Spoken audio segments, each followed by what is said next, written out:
it's your Seth Nduza the intellect once again. So today I've got a new lesson. Today this is most suitable for advanced level students, both lower 6 and upper 6, and even to those who are studying theology. You can benefit from this lesson. So my lesson is like this today. Sorry, I'm now moving my camera to a specific point so that we can communicate enough. Right. So today I'm teaching about what we call writing prophets. These writing prophets, they are also called canonical prophets. They can also be referred to as pre-exilic prophets. These prophets, they start from Amos up to Jeremiah, according to the syllabus, ZIMSEC syllabus or Cambridge syllabus. So we say Amos, Hosea, then we also have who else? Isaiah. Then we go to Jeremiah. These prophets are the prophets we are going to study under this topic, which is known as writing prophets. So today we are venturing into a new topic, the book of Amos. The book of Amos. That is one of the fundamental prophets of the Old Testament. Okay. So before we venture, we want to look upon who was Amos. So Amos was an 8th century prophet who prophesied under the reign of Jeroboam the second. Jeroboam the second, the king of Israel, and Uzziah, the king of Judah. Uzziah was the king of Judah by the time when Amos became a prophet, and Jeroboam was the king of Israel. Are we together? Yeah. Why we are saying Israel and Judah at the same time? Certain individuals will start to wonder, is it not Judah and Israel the same people? Right. As the Israelites were crossing the river Jordan, there were 12 sons of Jacob, and each of the sons pick up a stone as they were crossing the river, whilst they wanted to approach Canaan. So each and every tribe, as they entered into Israel, they had a special father who represented their issues. So in the northern part of Israel, there were 10 tribes who dwelled there.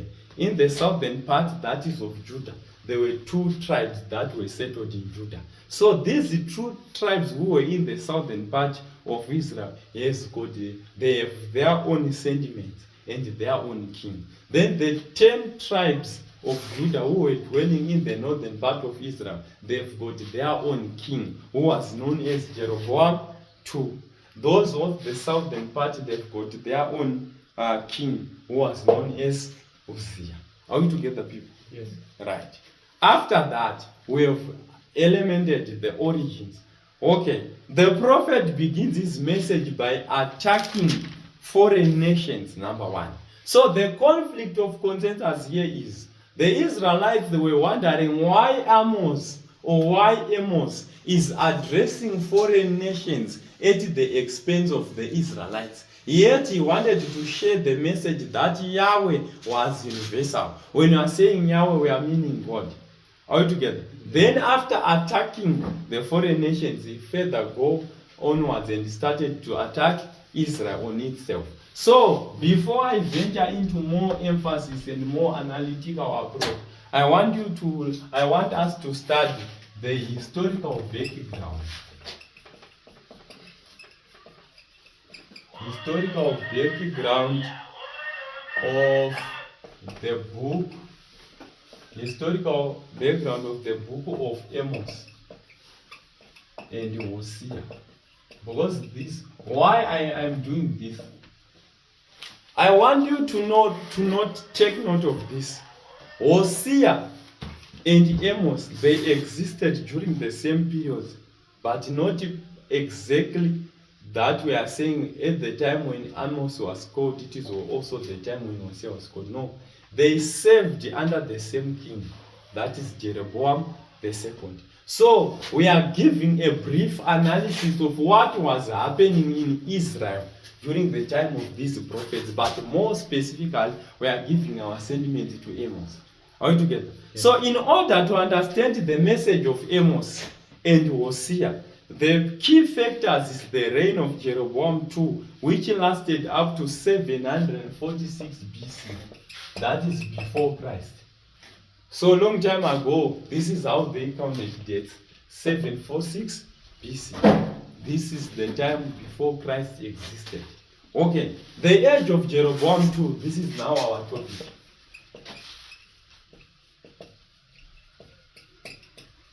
The age of Jeroboam the second. The age of Jeroboam the second. We want to start what were the characteristics of his age. Okay, according to Anderson, I'm using Anderson as a point of reference. This is the scholar in which I'm venturing into. If we go to Jerome's commentary, he's got his own analysis, but for today, I preferred to use Anderson. Are we together? So, according to Anderson, in 1958, in his book he published in 1958, the age of Jeroboam II was the one which had economic prosperity. Again, Israel's position improved internally. The political and economic conditions